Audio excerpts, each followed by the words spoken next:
Welcome to expert classes. आज हम लोग क्लास 10 का मैथ 3.3 का प्रतिस्थापन विधि जानेंगे। समीकरण हल करने के बाबू 5 विधि होते हैं। कितने विधि होते हैं बाबू? 5 विधि होते हैं, जिसमें प्रतिस्थापन विधि इट इज़ वेरी इंपॉर्टेंट, जो कि बहुत महत्वपूर्ण है, एग्जाम में आता भी है। आइए देखते हैं प्रतिस्थापन विधि क्या कहता है। तो प्रतिस्थापन विधि जानने से पहले उसको हम समझते हैं। प्रतिस्थापन विधि में क्या होगा बाबू? 2 समीकरण होगा। 2 समीकरण होगा। 2 समीकरण में से किसी एक समीकरण को लेकर के चलना है।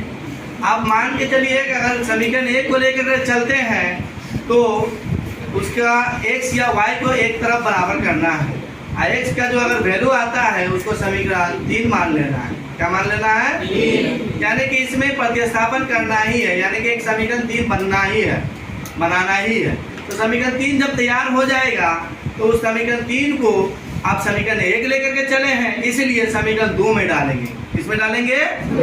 उस x या y का वैल्यू समीकरण 2 में डालेंगे। डालने के बाद हमारा x या y का वैल्यू आएगा, और जब वैल्यू आ जाएगा तो x या y के वैल्यू को समीकरण 3 में क्या कर देंगे? रखेंगे। और जब समीकरण 3 में रखेंगे तो हमारा पूर्ण रूप से जो x या y बचा हुआ है वो कम्प्लीटली आ जाएगा। यही है प्रतिस्थापन विधि। आइए देखते हैं, है ना। यहाँ पे क्वेश्चन दिया गया है कि प्रतिस्थापन विधि, जिसमें है ना एक्सरसाइज है एनसीईआरटी एक्सरसाइज नंबर 3.3 का ये मैथ है क्लास 10 का। इसमें क्वेश्चन 1 का दूसरा पॉइंट है कि s माइनस टी बराबर 3, ये समीकरण नंबर 1 है। और दूसरा जो समीकरण था s/3 plus t/2 equal to 6। अब इसको क्या किया है, एक तरफ ये समीकरण आसान है और ये समीकरण जो है बटा में है, इसको भिन्न में है, तो इसको हम लोग इसको आसान करने के लिए इसका एलसीएम लेंगे। तो 3 का एलसीएम क्या होता है जी? 3 2 6 होता है, यानी 6 होता है। तो अब इसमें क्या करते हैं, 3 दूनी 6, 2 भाग। 2 में s से गुना करेंगे तो 2s होगा, और 2 में 6 से भाग करेंगे बाबू, ध्यान से देखना, तो 2 तिया 6 3 आएगा। 3 में t से गुना करेंगे तो 3t होगा। अब क्या करते हैं कि 1 डाल करके क्रॉस मल्टीप्लाई कर देते हैं, तो 1 में इतना से गुना करेंगे उतना ही होता है। अगर 1 में 10 से गुना करेंगे 10 ही होगा। उसी तरीके से 1 में इतना से गुना करेंगे इतना ही होगा। आज 6 क्या होता है? 36 होता है। अब ये समीकरण 2 भी हमारा सीधा हो गया, आसान हो गया। अब हम क्या किए, समीकरण 1 से चले। तो समीकरण 1 से, तो समीकरण 1 क्या है? s माइनस टी बराबर 3। तो s माइनस टी बराबर 3, तो s बराबर 3 को s को अगर हम इधर रखना चाहते हैं तो इसको इधर लाना होगा। तो ये माइनस में है, इधर करके प्लस में। तो पूर्ण रूप से s का थोड़ा देर के लिए वैल्यू कितना हो गया? 3 प्लस t, ये समीकरण 3 मान लेंगे। अब जब समीकरण 3 मान लेंगे तो समीकरण 2 में इस s का मान रखेंगे, क्योंकि समीकरण 1 लेके चले हैं, इसलिए इस s का मान समीकरण 2 में रखेंगे। समीकरण 2 क्या है? तो समीकरण 2 है हमारा 2 × s plus 3 × t equal to 36। तो s के जगह पे, इसके जगह पे देखिए बाबू, तो 2 इंटू यानी गुना, हर संख्या में छिपा रहता है, तो गुना दे देंगे और s का जो वैल्यू है 3 प्लस t यहाँ पे डाल देंगे। अब डालने के बाद इसमें, है ना, इसमें मल्टीप्लाई करेंगे तो 2 तिया 6, 2 तिया 6, और 2 में t से भी मल्टीप्लाई करेंगे तो 2 में t से गुना करेंगे तो क्या होगा? 2t और प्लस 3t 2t कितना होगा? 5t। अब इस 6 देखिए संख्या की तरफ जाएगा, इधर प्लस में, इधर करके माइनस में। तो यहाँ पे क्या हो गया हमारा, है ना, 5t बराबर 30 हो गया। घटा दिए इसमें से, तो 5 इधर गुना में, इधर करके क्या हो गया बाबू? भाग में। तो 5 6 30 कट गया, तो t का वैल्यू आ गया। अब जब ये t का वैल्यू आया, इस t के वैल्यू को समीकरण 3 जो हमारा बना था उसमें हम पुट कर देंगे, रख देंगे।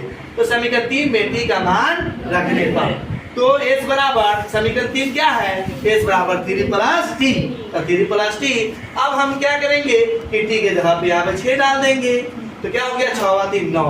इस प्रकार हमारा t बराबर 6 और s बराबर 9 आ गया, कंप्लीट हो गया। यही s और t का मान निकालना था। इसी तरीके से अगला क्वेश्चन है, क्वेश्चन नंबर 1 का तीसरा पार्ट क्या है कि 3x माइनस वाई बराबर 3, और यहाँ पे 9x माइनस 3y बराबर 9। ये हो गया हमारा समीकरण नंबर 2। तो समीकरण 1 से चले, तो समीकरण 1 क्या कहता है कि 3x माइनस वाई बराबर 3, तो 3x माइनस वाई बराबर 3 यहाँ पर लिख दिए। अब y को इधर लाना है, इधर माइनस में है, कोई जरूरी नहीं ठीक y को आप x को भी ला सकते हैं, है ना। तो यहाँ पे y को हम लाए इधर माइनस में, इधर करके प्लस में, 3 इधर गुना में, इधर करके भाग में। तो पूर्ण रूप से x का वैल्यू जो है थोड़ा देर के लिए क्या आ गया 3 प्लस y बटे 3। तो यहाँ पे समीकरण नंबर हो गया हमारा 3। अब क्या करेंगे, इस x के वैल्यू को समीकरण 2 में रखेंगे। क्यों 2 में रखेंगे, क्योंकि समीकरण 1 लेके चले हैं। अगर 2 लेके चलते तो समीकरण 1 में रखते, लेकिन समीकरण 1 लेके चले हैं इसलिए समीकरण 2 में रखना होगा। तो समीकरण 2 में x का मान रखने पर, तो समीकरण 2 क्या है, तो 9x - 3y बराबर 9। तो ये उतार दिए। अब x की जगह पे 3 प्लस y बटे 3 माइनस 3y बराबर 9।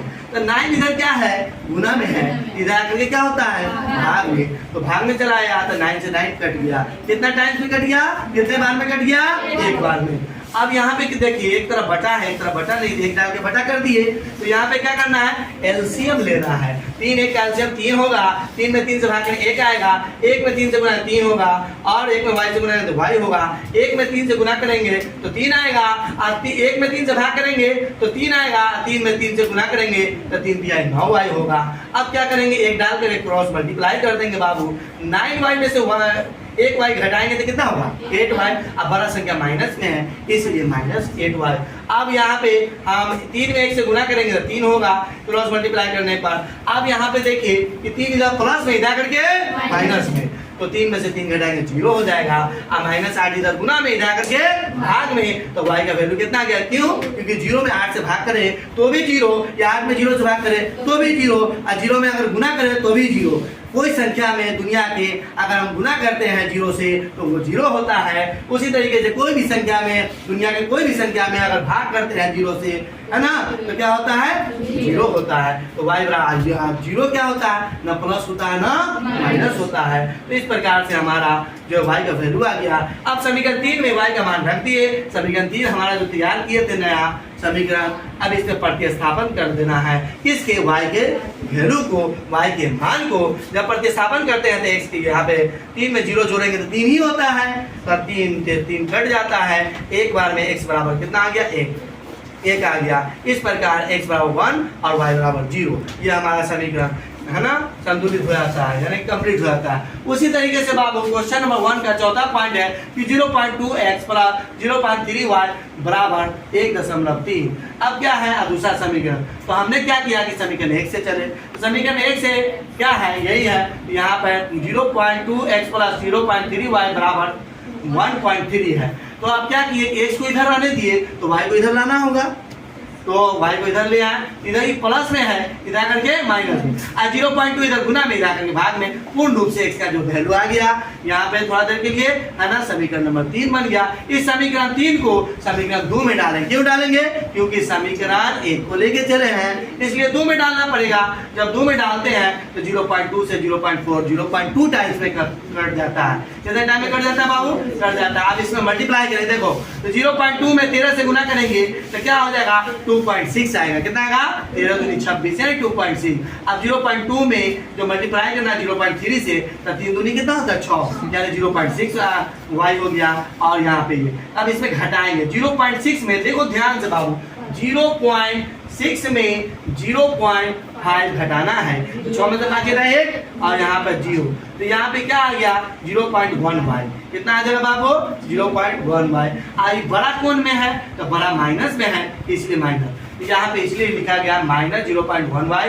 अब इधर प्लस में, इधर करके माइनस। अब इसमें घटाना है, देखो ध्यान से, 2.3 में 2.3 से क्या घटाना है, 2.6 घटाना है। तो 13 में 6 घटा कितना बचा बाबू, 7 बच गया, और दशमलव, और यहाँ पे क्या हो गया, है ना, तो ये हमारा क्या हो गया, 2.3 में से 2.6 घटाना। तो ज्यादा कौन है बाबू, 2.6 है, इसलिए 2.6 को ऊपर लिखेंगे और 2.3 को नीचे लिखेंगे।